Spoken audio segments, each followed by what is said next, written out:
Oke, assalamualaikum warahmatullahi wabarakatuh. Kembali lagi bersama Bapak, ya, Pak Iskandar Nugraha. Kali ini kita akan melanjutkan kembali, ya, materi yang kemarin sudah atau yang tadi sudah dibahas, ya.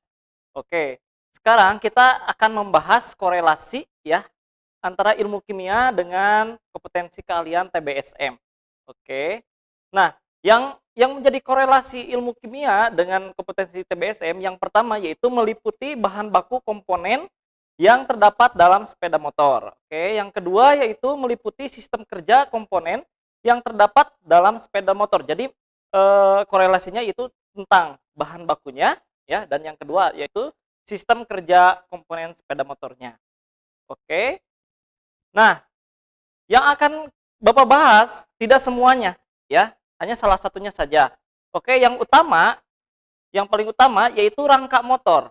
Oke, rangka motor umumnya terbuat dari paduan logam atau yang disebut dengan alloy, ya, paduan logam yang disebut dengan baja.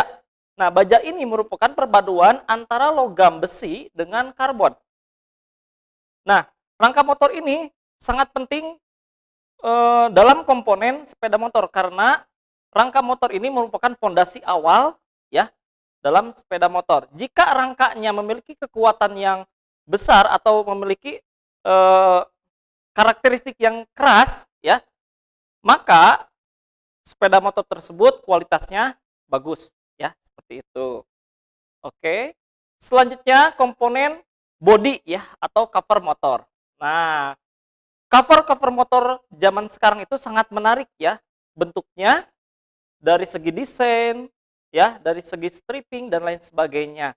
Nah, perlu kalian ketahui bahwa bodi motor itu, ya, terbuat dari plastik, berbahan baku plastik, tapi bukan sembarang plastik, ya. Nah, senyawa yang digunakan dalam bodi motor itu ada yang disebut dengan ABS, ya, atau singkatannya alkylonitril butadiene stiren. Nah, kalian bisa lihat sendiri struktur kimianya seperti apa, ya, ada dalam slideshow, ya. Oke, selanjutnya komponen kelistrikan. Nah, komponen kelistrikan di sini, ya, kita korelasikan dengan kabel, ya, dengan kabel. Oke, bahan baku dalaman kabel ternyata itu adalah logam, ya, logam tembaga atau Cu, ya, lambang kimianya. Nah, kenapa menggunakan tembaga? Ini ada salah satu keuntungan kenapa kita menggunakan tembaga, ya. Di antaranya tembaga merupakan bahan konduktor yang baik, ya, yang dapat menghantarkan listrik atau elektron.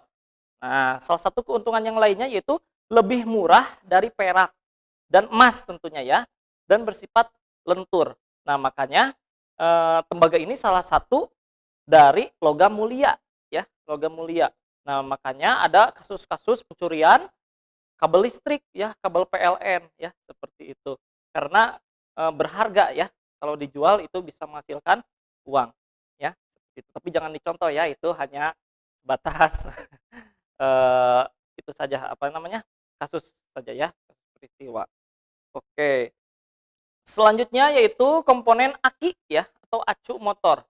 Nah, prinsip kerja aki motor itu merupakan prinsip kerja sel volta, ya, atau sel penyimpanan. Di mana prinsip kerja sel volta itu mengubah dari energi energi kimia atau reaksi redoks menjadi energi listrik sehingga dapat menghidupkan starter mesin, ya, bisa menghidupkan lampu dan komponen-komponen kelistrikan yang lainnya, ya. Kalian bisa lihat sendiri reaksi kimia yang terjadi dalam aki motor, ya, seperti itu. Selanjutnya yang terakhir adalah bahan bakar. Oke. Nah, bahan bakar merupakan salah satu komponen yang utama pula dalam kendaraan atau sepeda motor, ya. Nah, meskipun dewasa ini sudah dikembangkan teknologi-teknologi bahan bakar selain bensin, ya, yaitu ada teknologi bahan bakar hidrogen, ya, teknologi bahan dengan menggunakan listrik misalkan, ya, dan lain sebagainya. Tapi yang sekarang kita akan membahas tentang bensin dulu, ya. Nah, di Indonesia bensin itu dipasarkan oleh paling besar, ya, yaitu oleh Pertamina, ya. Pertamina mengeluarkan berbagai macam produk, ya. Yang kita ketahui itu ada premium, ya, Pertalite, Pertamax dan Pertamax Turbo, ya. Lalu apa sih bedanya? Yang jelas yang nomor satu yaitu harga, ya, jelas. Harga semakin besar, ya, harga semakin tinggi, maka kualitasnya pun semakin tinggi pula, ya. Lalu apa yang membedakan kualitas bensin tersebut antara dari premium hingga Pertamax, ya? Yang membedakannya yaitu bilangan oktan. Nah, jadi bukan hanya dari segi warna saja ya, tapi dari bilangan oktannya. Apa itu bilangan oktan? Jadi bilangan oktan itu adalah persentase kandungan isooktana dalam suatu bensin. Karena kandungan utama dalam bensin itu adalah isooktana ya. Di sana ada struktur kimianya. Semakin besar bilangan oktananya, maka semakin bagus juga kualitas dari bensin tersebut. Ya, misalkan Pertalite itu 88% ya bilangan oktannya. Yang paling tinggi itu adalah Pertamax Turbo ya atau Pertamax Plus ya. Itu mencapai 98%. Ada yang mencapai 98% itu yang warnanya merah ya. Kalau di kabupaten kita di Sumedang itu ada di pom bensin Alam Sari ya. Seperti itu harganya di atas 10.000 ya. Seperti itu. Oke, mungkin itu korelasi antara sedikit ya, sepintas korelasi antara ilmu kimia ya, mata pelajaran kimia dengan kompetensi keahlian TBSM ya. Nah, pada kesempatan selanjutnya kita akan masuk ke materi dalam kompetensi dasar ilmu kimianya ya. Nah, sampai sekian ya. Cukup sampai sekian pertemuan kali ini ya. Mohon maaf jika ada kekurangan ya. Terima kasih. Wassalamualaikum warahmatullahi wabarakatuh.